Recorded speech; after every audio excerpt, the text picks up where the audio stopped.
So I see you're from Seattle. Have you been here your whole life? Are you No, from here? I'm actually from upstate New York, like Albany Okay. area. Yeah, I've been here 8 or 9 years or so. Oh, okay. So it feels normal now. The weather here feels right, and anytime I Mhm. travel back to the East Coast, it feels incorrect. I don't know how I used to live like that. Like I used to wake up to wait at the bus stop to go to school, and it'd be like 8 degrees outside, and I was like 10, and now I'm like, how could you put a child in that situation? Yeah, especially at a young age. That's so Albany. I'm somewhat familiar with New York because my girlfriend's from Buffalo area. Okay. So I've been there a couple times. Is that somewhat near Albany So it's or not four really? 4.5 hours away. Oh, Yeah, one's okay. on one side, one's on the other side. Yeah. Okay. Yeah, Albany is about 40 minutes. If you travel east from Albany, it's about 40 minutes, and then you hit Vermont. And Okay. then Buffalo, it's the opposite if you travel west for like maybe a half. Actually, have I done? I've driven from Albany to Seattle, and I've driven from Seattle to Albany, but Damn. at some point it becomes a blur. Oh my um, God, what a yeah, drive. Buffalo. If you go west, you get. Is it Ohio? I've done this and I can't remember. That's my level of geography. I mean, did you ever did they make you like learn all the 50 states and capitals? Because I did, and it's all gone. I Oh, remember like five. yeah, I remember like what's around me. Like I did a actually I did it on here live. I tried to do all 50 states quiz and I think I got Okay. like 30 of them or 35 and you look at it and you're like you start thinking like, "Oh, I know these." But then you're like, "Oh, what's next to Arkansas?" You're like, you know. So Yeah, I couldn't tell you where Arkansas is. It's in the I middle can't somewhere, they I made think. they made you memorize capitals? Yeah. That was fifth grade. Oh my God. They Yeah. they may have me done that, but I forgot. But so you're from originally from there, and then I looked at your LinkedIn, and the school you went to is in New York, correct? The one that you went to Yeah, college. yeah, Okay. yeah. It was state school. Yeah, I went to state school. I got a bachelor's, then I stayed in for a master's, and Mhm. in the final year of my master's program, that was when Microsoft was doing this contest called Dream Build Play to promote this new framework called XNA, which would be for developing on Xbox 360. And I submitted what became the dishwasher Dead Samurai while I was in my second year of my master's program. And then I graduated, and I was like, I guess I have to find a job now, because there's like, I mean, you, Mhm. you submit a game to a contest, like what are the odds that it's going to work, right? I mean, it's Yeah. just so I found a job. I was doing the university I went to was very much like a university to Air Force research lab pipeline. So there's a lot Mhm. of civilian contractors doing coding for the Air Force. And I found a job doing that. And it was in retrospect, I'm kind of grateful that it was like a non-military application. Mhm. It was like a NASA contract it was kind of, and I mean this in a uh, I don't mean this in a bad way, but it was kind of like crappy Google Earth. Mhm. So they had crappy Google Earth, and it was like, I think it was like the Air Force wanted to have its own one, and I think this is all public, and I can't get arrested for saying this. Like, I think you can Google it. But it was like working with that on something for NASA. So, but yeah, I was doing that for like 2 months, and then Microsoft emailed, and they were like, "Hey, about that Oh. contest, you want to come to Washington? You want to come to Seattle? We're going to announce the winner." And I was like, "That sounds nice, but I have Mhm. stuff I'm doing." And then they're like, "Hey, what if we paid for your ticket and a hotel?" And I was like, "Well, that sounds cool. You do that for everyone? I mean, all right." Yeah. I'll go.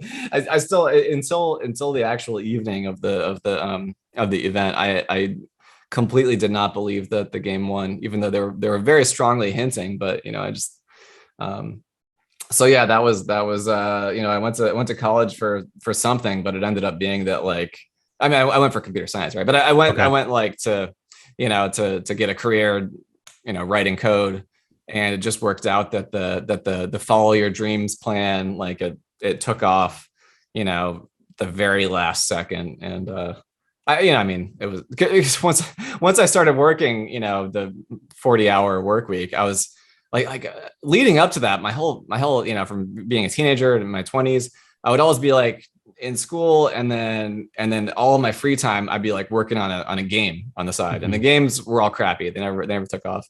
One of them was in a PC Gamer demo disc, and it was called Zombie Smashers X, and that was in like Mm-hmm. '99 or so. But they were all crappy. They never took off.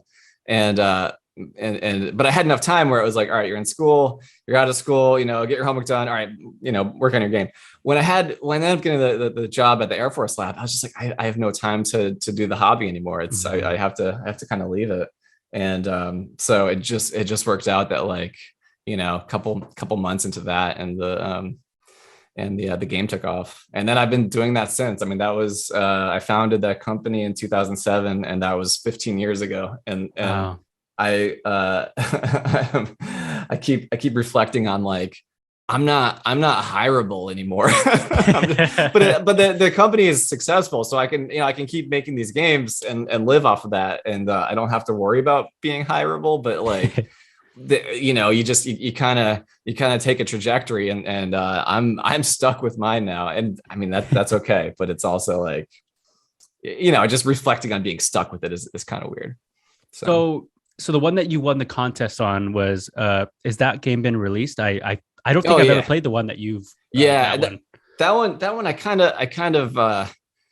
want to say like I didn't really like intentionally disappear it, but it was for Xbox 360. It's called The Dishwasher Dead Samurai. You can find like video of gameplay of it on YouTube. Thing is, I mean, it was very it came from like the turn of like the when HD was new, right? It went from like you have a PC, the resolution's like 1024 by 768, or I think 1280 by 1024, 4:3, and then you had these new TVs coming out. I didn't own one of those TVs for a while. So anyway, the game, long way of saying, the game was very fuzzy. It was very scaled up. It would not look good on a 4K monitor or a 1080p monitor.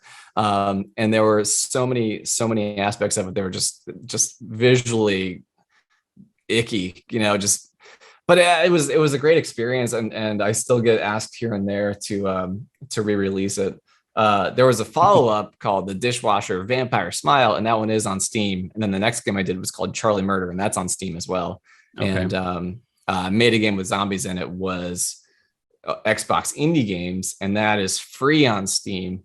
A couple of developers wanted to do it for just they liked the game. I mean, because porting is a hassle, and it's one of those. It's like all right, you can port it in a day, but then you're going to leave a bunch of issues in. They can spend like 2 weeks trying to fix the issues, and they're always being more. It always seems like a simple thing to start on, and it's always just a ton of work.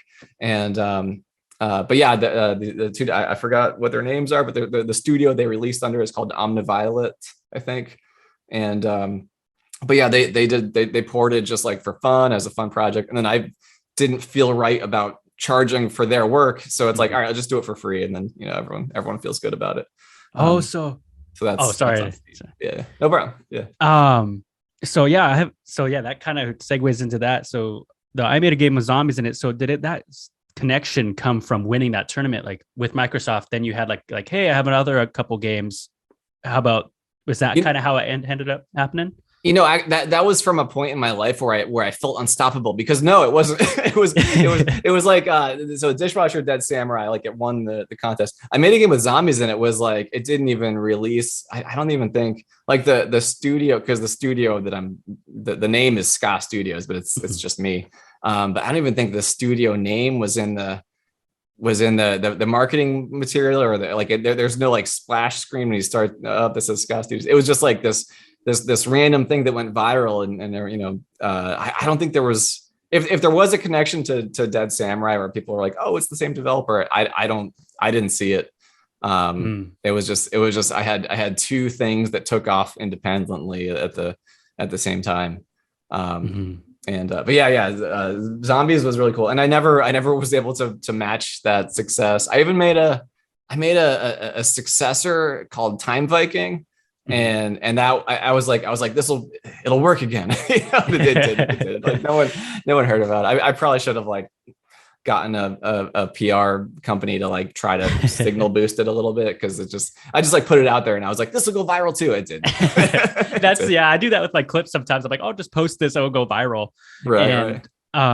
But yeah, so with that and indie games kind of being a thing, I remember as a huge gamer at the time with the 360, like I was wired in with the Ethernet, Guitar Hero was big at the time and I was huge into that. And I remember, because you probably remember too, it was Microsoft points at the time. It wasn't even purchasing. Oh yeah, I forgot. Yeah, so I had leftover Microsoft points and my buddy was like, hey, check out these indie games. And actually, I think yours was like number one at the time. Yeah, and for a weird amount of time, it stayed number one, and then when it was no longer number one, I was like, oh man! But it's like, of course, it's not gonna be. So I purchased it, and it was like $1 at the time, and I was like, I remember looking at all the other games like 15, 14, and I was like, this is the best bang for your buck. So then I played with my brother, and then going on, I see you have guitars in your background in your soundtrack to that game. Did you have like a music background as well going into this? Like, because the song's great. I got to just say that out loud. I've always been a really like a crappy musician who aspires to not be, I used to be in like bands, right, in high school, or like punk rock bands. Ska, I remember Ska, that was in the 90s. I discovered that like if you want to make everyone listen to your music, you've got a way better shot at it by making games rather than making music, just because the game is that's the vessel. But yeah, I like making music. Actually, for Salt and Sacrifice, that's the first game out of the studio that I didn't do the music on. We hired we contracted with a professional composer who we've been friends in real life for a while, but he's just super talented. He did the music for Guild Wars 2, and he did the so if I haven't actually I've heard people say like they miss the music in Salt and Sanctuary, and I'm like, but the Salt and Sacrifice, that music is like a real composer made. like he actually got like a professional cellist, like a soloist, to do the cello parts. It was out there. But yeah, I've done the music for every other, like most of the tracks, not all of the tracks, but like most of the tracks in every other game I did the music for. And that's why it's all like kind of just like raw and like a bit garbagey, but maybe there's some spirit that gets in there. Anytime it's messy, I just kind of drown it out with just more distortion. I mean, that's the hope. That was like the coolest part about it, is because I didn't know if it was like a bug or like I was like, this is awesome. Like, so like that's how we bonded. And then like, but here's another thing to segue that, and I assume you're a game guy. You make games, so of course. Yeah, it'd be weird if I didn't play them, right? So it also reminded me, I was a huge fan of Midway's Gauntlet series. I played Gauntlet Dark Legacy a lot, and I really like the top down. Just, I don't know what you call it. Is it like a top down shooter? Is that what it's called? Or like what I Made a Game? Yeah, right. Like twin stick shooter, I think was a because like Geometry Wars kind of revitalized that for 360, because before that it was like a lot of PC games had that style. Like Crimson Land was the big one. But yeah, Geometry, but I think they were just called twin stick shooters. I think so too. I think that sounds right. And the Dead Ops came out too. The Call of Duty one came out too. That was really similar. Yeah, I forgot about it. I never played that, but yeah, I remember the. I used to be into Call of Duty in the 360 generation, and it was one of those. It was like a social thing where when the friends stopped hanging out together so much, the Call of Duty, because that was like that was what we do, we'd play COD together. But that was like just a different era. That was also the Rock Band era. I mean, it was like I was living in an apartment with like it was like 5 dudes in this weird. It was a weirdly shaped apartment that was. It was $500 a month for an apartment that 5.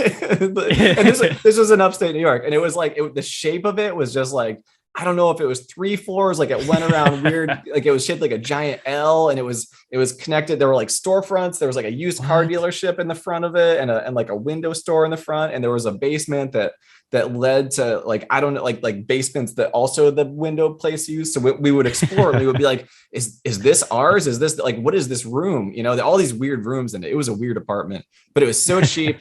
And and also it was so poorly constructed that, like, and you know, again, in the upstate New York winters where it would be like 10 degrees, there were parts in the walls where if you stood just right, you could see like sunlight coming through like a crack in the wall. What the heck? And yeah, like in the winter, it would just be like 45 degrees inside. So you'd have like space heaters everywhere, and you'd have like blankets to separate, you know, different. And that's where I started. I mean, that's where I lived when I made a game of zombies in it, and Dishwasher Dead Samurai.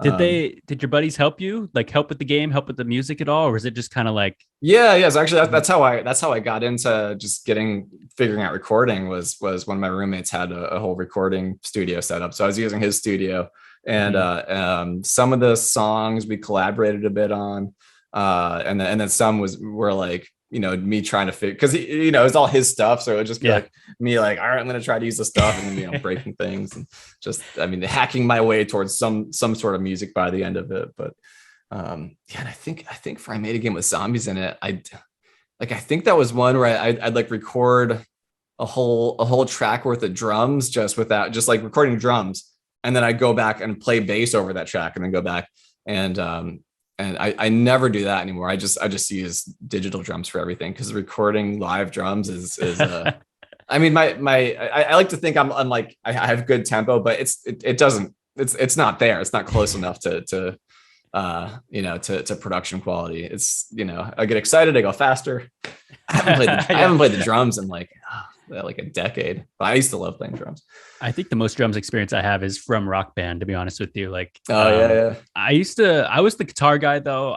When we would play, sometimes I'd get stuck with the mic at the time, but Rock Band was a crazy time, man. I feel like Guitar Hero tried to revitalize themselves, but it didn't really take off the way, you know, or at least from my point of view. Yeah, did they recently? Because I mean, for me, Rock Band went until I moved out of that apartment, which was like 2009, I think. So I think that went up through Rock Band 2, and we played a bunch of that. And then, you know, once I wasn't, you know, around a bunch of folks who play Rock Band together, I just, you know, couldn't. It's one of those things where you're like, oh, I wish for those days again, but like, it's like, I also like having my own space. You know, it's just you get old and logistics change, and, you know. Yeah, it was Guitar Hero tried to do something. I think it was Guitar Hero. They tried to change the fretboards on the guitar, so everyone who was good at, like, because I was on, not humble brag here, expert. But they changed the buttons, because you know how it was 5 colors, right? It was green, red, yellow, and all that. Yeah. They made it 3 and 3, so there's 3 on top, 3 on the bottom, and everyone was like, "Why would you change up what you had?" You know, so it was like a weird, I don't know. So, and I saw a lot of backlash with that, and I wanted to ask too, with your new game, your I don't want to say the wrong one. Yeah, Salt and Sacrifice is the so I always mix them up. Yeah. And Salt and Sacrifice, how do you as a developer, like when you release something, because I know when I put the podcast out, you get reviews, critique. Right. How is it going into it, like fixing the bugs? And I'm sure there's like an added stress onto your like process. Yeah. No, there is. Yeah. No, I don't know. I think because Salt and Sanctuary was so successful. I have no idea how, you know, why it was so successful. It was, I mean, you make a game, you put everything into it. You hope it becomes, you know, it just takes off. But the reality is, you know, you'll have like a niche audience, but most games aren't going to do as well as Salt and Sanctuary did. And yeah, for Salt and Sacrifice, it was like I wanted to you know, to try something new and different. Actually, the idea of I mean, for you know, the unfamiliar. So Salt and Sanctuary was like a very straight 2D Dark Souls. It was like, let's take Dark Souls and make it 2D. See how, you know, see what happens. Will this work? Will it feel like the one thing I really wanted to capture was the idea of like, you know, feeling pressured to to manage your stamina bar, so it's like if you're blocking attacks, if you're rolling, if you're attacking, how do you balance all that so you don't end up just cornered and out of stamina. So it forces you to be tactical about how you approach combat. And I mean, I tried my best with Salt and Sanctuary. I felt happy with how it worked, and a lot of people just really loved the game. There's at least one person out there with the Salt and Sanctuary tattoo. I mean, that's like just it's humbling, and I mean it's really cool. It's humbling, and then it also kind of comes to Salt and Sacrifice, where you're like, I can't let what if this person's like, oh man, you ruined my favorite franchise. I got to cover this tattoo up, right? Like, but yeah, I mean, Salt and Sacrifice. The idea was, all right, Salt and Sanctuary, it was 2D Dark Souls. Salt and Sacrifice, let's kind of build on the sort of basic mechanics, and I wanted to incorporate like the idea. It revolves around hunting mages, and mages are like, it's not like a dude in a wizard cloak who like sells potions. Like a mage in this universe is this towering it's a formerly normal individual who's been twisted and corrupted by magic into this completely inhuman, completely non-empathetic creature that just wants to sow chaos. And so you play as an inquisitor, and you're hunting mages. And the idea was, it's a bit Monster Hunter-y. It's an idea that I had from the original Salt and Sanctuary was gonna be that idea, and at some point I was like, well, let's just make Dark Souls, right? But originally I wanted to make a game where it was like procedurally generated roguelike, where each sort of dungeon was a mage's tower, where you descend to the top of the tower and destroy the mage. So anyway, it was different enough that a lot of people really didn't like that. And I mean, a lot of people did like the game, but of course you internalize the ones that don't, and that's I think that was the original question, right? Was how do you how do you cope with that? How do you react to that? So like a lot of I have a bit of like social support where people will distill complaints that gamers have in a way that's like less mean, because I think in like the last 10, I've been doing this for 15 years now. I think over the 15 years I think gamers have become just generally more nasty. And it sucks. It speaks to the passion, to the investment, before there was definitely there was maybe a change from when gaming became like a fun thing you do together to a thing that becomes a very core identity, where your investment in the game is like it may as well be like your career, your reason for being. And when someone screws with that, it feels like an offense, like an attack on you. I think a lot of that might be going on.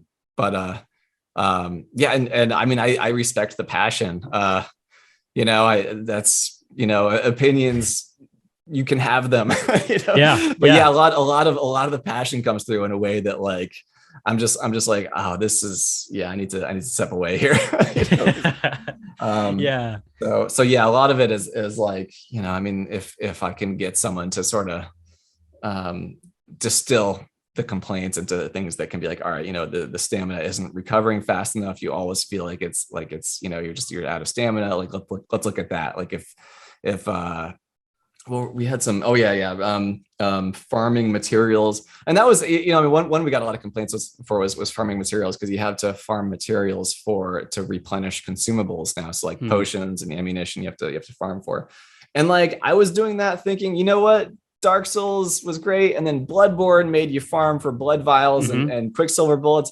Like that's cool. So let's do what they, and everyone's like, how dare you change it? So we changed it so that now if you don't have the minimum, there is a floor where your potions will always replenish to that floor. Like if you have more materials where you can go higher, then it'll use materials. Otherwise, if you don't have any materials, it'll still give you like a floor of potions. So, stuff like that, where we'll hear the complaints, we'll address them, but like, I definitely need a little buffer, because things can get things can get weird out there. And Yeah. you know, I got into making games because I love making games.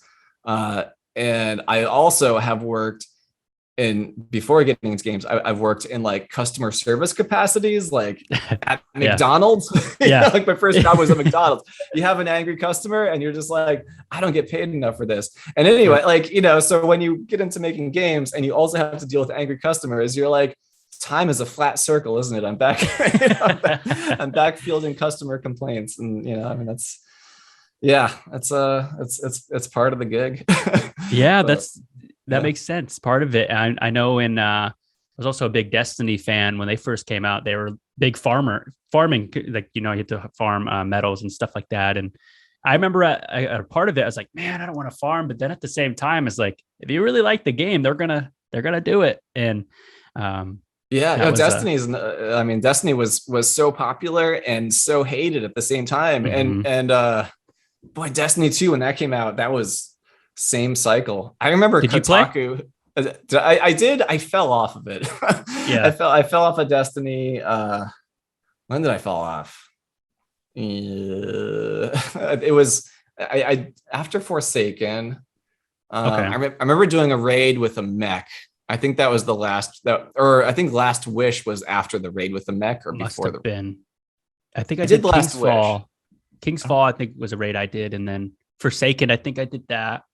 I don't remember if it was Hive or not. I'm a dude. I could talk Destiny for hours. I probably have like, this sounds bad, like probably 90 days total of like Oh geez, Destiny 1 and Destiny 2 combined. So like I played that hardcore, but I kind of the same reason we were talking, like Destiny became to the point. Sorry to interrupt your point. Oh, no. It got to the point where like if I'm not playing every week, I'm not competitive anymore. Like there's Trials of Osiris was so sweaty, like I couldn't even. The light level has just screwed me, you know, like just I couldn't do nothing. Yeah. No, that was I'm still on the Destiny subreddit, so I have no idea what people are talking about anymore. But I'll see like a thing come up, and yeah, I mean the ones that'll come up are always like, you know this thing is way too grindy. Like I don't feel like I'm getting enough rewards for this, and it's just like if you're not playing the game. It definitely it starts to feel kind of weird, right? It's like, well, the reward. Why are you playing the game? You know? Yeah, like the reward is you know you're flying around shooting, you know, making things explode. You know, like, yeah, that's the fun. Yeah, right. But yeah, I don't know what the. I mean, yeah, it's all like it's a loot treadmill, and like the levers that are being pulled at Bungie are like how fast does the treadmill go, and. I mean, you can make it go faster, I guess, and then now you're getting rewards, but then at some point you're like, well, these rewards aren't good enough. I want more. It's like, okay, we'll make the treadmill go faster. It was 1,600, now it's 1,800. Wow, it's up by 200. I don't know. It's just that's just game design, and it's it's a weird problem. It's a weird thing to be upset about, I guess. Yeah. I got 3 last questions for you. One of them is kind of like, I just thought of this off the boat, so it could totally sound weird, but I know as a person who plays video games, when Fortnite came out, it kind of like, I don't want to say revolutionized, that's a pretty big word, but they tried to change the game with the whole, you could play it for free, but there's the battle pass.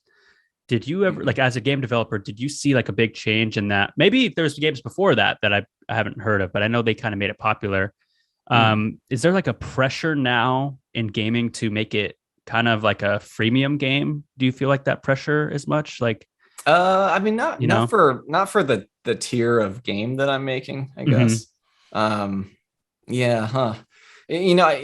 games like that, you really need to have a service model, games as a service. And to have a game as a service model, I mean, so Salt and Sacrifice, that was made by 2 core developers. It was me and it was my buddy Shane, who we played D&D together for years, and then at some point he was like, let's make a game together. For to do some sort of a service model out of that, like it would it would require a lot of content updates. It would require a lot of strategy. and everyone would hate us even more. So, yeah. I think in terms of like economic changes and changes to just how games as a business works, you definitely see like like to release on Xbox, you're like would you really want to get on Game Pass, and if you don't, is it still worth it? And like if you can't get on Game Pass, is your business model still even viable? So I mean, you see a lot of that where indie developers like really are hoping to get on subscription type models, because then I mean, you don't really have to worry about sales doing well or not, and you're in, that's and then I mean it generates like a massive popularity spike for you too, and you don't get sales, but you get some kind of an incentive. Yeah. And then my next one I have for you is what like game really like got you into it? Like what game did you play a lot? You're like, oh, I want to make. Was there like a pivotal moment? Do you remember? You're like, oh, I want to make games. Oh man, it goes back into like Stone Age era.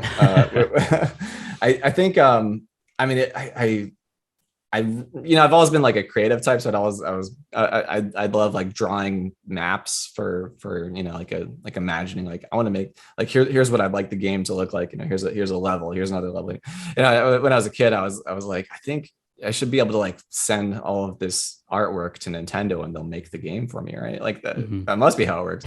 But that would have been like Mega Man 2, I think was one where I remember trying to make my own levels, right? And I eventually, like, we had a 286 PC at home, and I learned how to like, I think my dad kind of got me started learning how to write BASIC, and then I was able to write like text adventures in BASIC. But yeah, I mean, it was like the 8-bit era, Nintendo era, was when I was like, I want to make my own games. How do I make my own games? And it wasn't until I learned like Visual Basic. So Visual Basic was in the late 90s when I started using it to make games. It wasn't until then that I was able to actually make stuff at the level that I wanted to as a kid. And I wouldn't even say that was at the level. It was better, but it was still pretty rough. Yeah, that was Nintendo 8-bit era.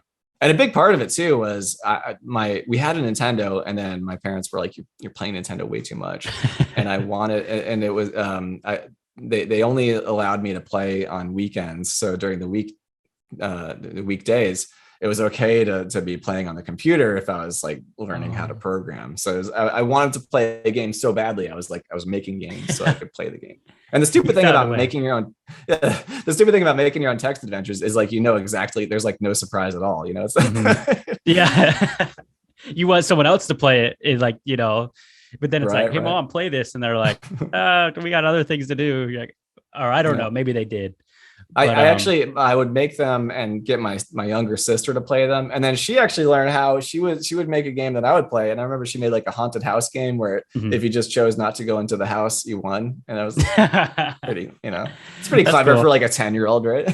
Yeah, because why would you want to go in if it's that bad?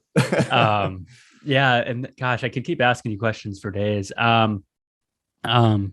But I have a lot of Native youth who listen to this. They're actually just so do you have any advice for youth who are getting into like video game making, or like steps they should take, or steps that you didn't take that you wish you did in your career? Yeah, I mean, I think just start doing something is is really the big one.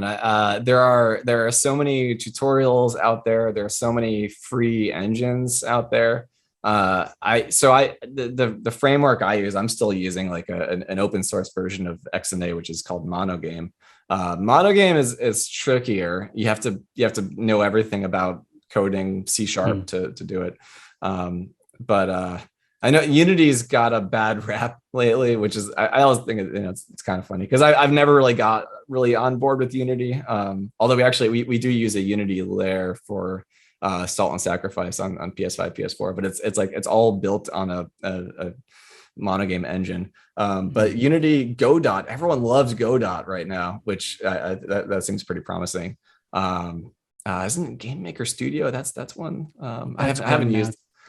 Yeah, I think that is one. I've been looking, I'll be honest, I've been looking at how to make a game like I made a game with zombies in it, because I like that game, and I like the, it's a great place to start. Yeah. I always recommend like make Pong, like okay. Pong is a really easy, I mean, just it's a really easy concept, but it'll how to making a thing move around, right? Like that's it seems like it's easy, and then there are just weird things to, and like once you get how that works, it's like, okay, so it has a location, it has a trajectory, you're updating the location by the trajectory every frame.